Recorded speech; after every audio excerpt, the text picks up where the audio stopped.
Praise the Lord. നല്ലൊരു നാളെ ആണ്ടവർ കൊടുത്തക്കായി നാം സ്തോത്രം செய்வோம்.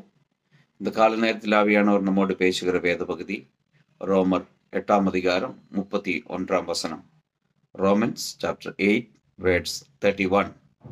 இவர்களை குறித்து நாம் என்ன சொல்லுவோம்? தேவன் நம்முடைய பட்சத்தில் இருந்தால் நமக்கு விரோதமாய் இருப்பவன் யார்? ஹல்லேலூயா. என்ன கேட்கிற தேவனுடைய பிள்ளையே, தேவன் நம்முடைய பட்சத்தில் இருந்தால் நமக்கு விரோதமாய் இருப்பவன் யார்? நம் பட்சத்தில் தேவன் இருக்கா இல்லையா நம்மளே நாம் சோதித்து பார்க்க வேண்டும்.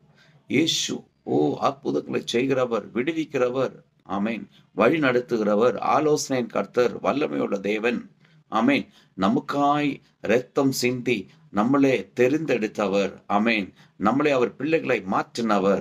அவர் நம் பட்சத்தில் இருந்தால் நமக்கு விரோதமாய் யாரும் வர முடியாது. அவர் நடிக்கிறது தான் அவருக்கு நம்மளை ஜெயிக்க முடியாது. நம் பட்சத்தில் கர்த்தர் இருக்கிறார். எந்த பாதிப்பும் எந்த பிரச்சனைகளும் வராமல் அவர் நம்மளை பாதுகாத்து கொள்ளும். ஆனால் உத்தமமாய் உண்மையை யோசிங்க. அந்த ஆமேன் ஹல்லேலூயா கர்த்தர் தேவன் நம்முடைய பட்சத்தில் இருக்கான்னு சோதித்து பாருங்க.